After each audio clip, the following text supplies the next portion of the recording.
It's humbling. You must be humble in your success, and understand that there are others around you that you can still learn from, and there are others around you that you can help. Right? Just saying that you're successful doesn't mean that your job is done. You must also help others be successful in their own right, because it makes just everybody, the world, better in general. Quit telling yourself stories. Stick around. I'm going to tell you why that's important. My name is Andres. This is the Strong Family Money Show, where I help dads improve their fitness, their finances, and their families. I wrote 3 newsletters this week. Sign up below in the description. The first one is The Power of Men to be Compassionate, Empathetic, and Caring. The second was The Importance of Recognizing that someone around you has already gone through it, and the benefits of being a hyper-realist was the third one. So I'm gonna give you a little more context on each of the 3. So as men, we're taught to be tough and hide our emotions and be go-getters and get out there at all costs. And what that tends to have people think is that the opposite, which is being very sensitive and showing all your feelings, is bad. In some contexts that is true. If you're overly sensitive, if you're overly emotional, that could be something that you may want to improve or look into. But not all emotions, or being sensitive at certain points in your life, they're not all bad.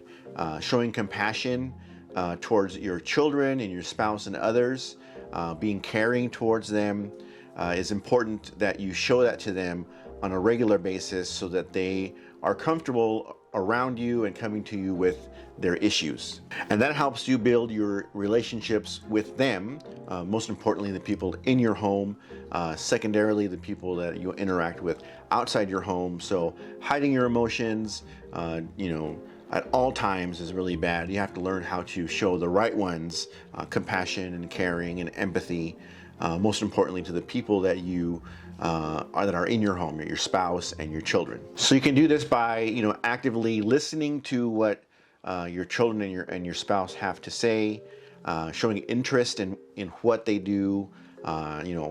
How was your day at work? How was your day at school? What happened today?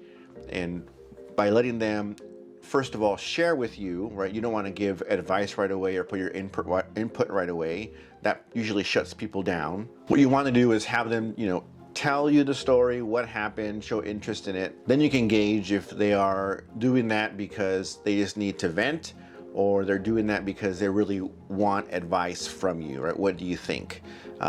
You may have to really think about and listen to how they're telling you their story, so that you can decide, are they really asking for advice, or are they just wanting to get something off of their chest? And as men, if we get more men to do this, society as a whole would be a lot better, because you'll have a lot more people that are strong and capable and that are providers, but are also empathetic and listen to their family and help them get over the issues and situations that they encounter in their life, so that not only they see you as a provider, but they also see you as someone who is caring and cares about what they're doing and wants to help them improve themselves. So a lot of times showing people, helping them get through something that they're, like your children or your spouse, right? They come to you, they may think that they're the only person that has ever gone through this situation. And the second article that I posted this week is about just that, right? We think that what's happening to us is that it's the only time it's ever happened, right? No one else has ever gone through a situation that we're going through, and that makes us, shut down and, look inward and become introverted, because we think that no one else can help us solve our problem.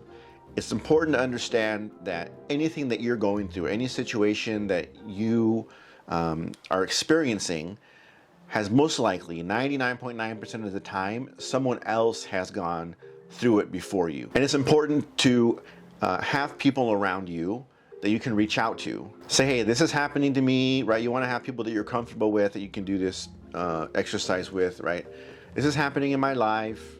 Yeah, I'm having a hard time at work, right? My wife and I are having problems. My kids are having issues, right? I don't feel confident, right? Whatever your problem or issue that you think is, getting it off your chest is is very therapeutic, and it helps you. Sometimes, like I said, sometimes you just have to get the words out loud, say them out loud, listen to yourself say them, and you might be able to find out the solution on your own. It's weird how that works out, right? Inside your head, you kind of spin around, but when you have to actually put the words together, you can pretty much, concisely define the problem because you want to explain it to somebody else, and you get rid of all the stuff that really isn't important or doesn't have an impact on the decision that you want to make. So verbalizing what you have to say, finding someone who's gone through it before, just getting it out of your head and speaking the words sometimes is very beneficial to problem solving. So, find someone with experience, a mentor, someone older, someone that you speak to on a regular basis. They may have experience in what you're going through and want to help you. If they're your friend, of course they'll want to help you. And understanding that, other people have gone through it, so there is a solution. So that you're not a lost cause, right? You're not going to just, shrivel up and die because you can't find the solution to whatever problem you're going through. Ask a few friends, have a cohort of friends that you trust, and just keep in mind that there are solutions out there for whatever problem you're going through. And this ties into the third article I posted this week, being a hyper-realist. You may have problems and you may think that they are, really devastating problems. But what you have to do is you have to take that in context of, your life as a whole, and, understand, is this really, a really big problem, or am I making it out to be more of a problem than it is? Good or bad, understanding what the true nature of something is will help you not go on so many emotional roller coaster rides. So being a hyper realist doesn't mean you have to be pessimistic, right? It means that, you may say, look how successful I am, look how much good I'm doing, look how much better I am than everyone else. It's important to understand that might not be the case. You have lots to improve about yourself. It's humbling. You must be humble in your success and understand that, there are others around you that you can still learn from, and there are others around you that you can help, right? Just saying that you're successful doesn't mean that your job is done. You must also help others be successful in their own right, because it makes just everybody, the world, better in general. And the same goes for the other side, right? You're going through some rough times.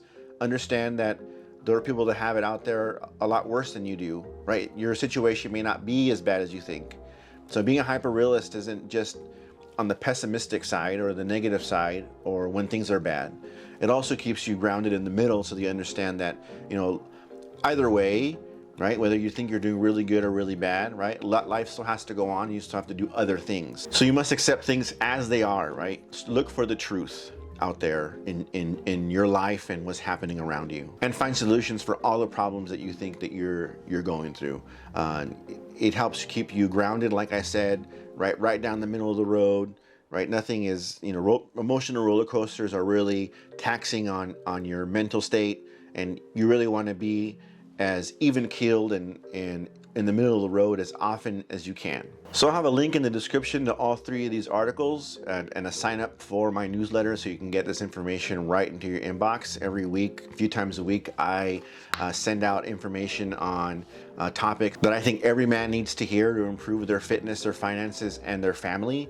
Here's another video that I think you might find interesting. My name is Andres. This is the Strong Family Money Show. Thanks for watching, and I'll talk to you guys next time.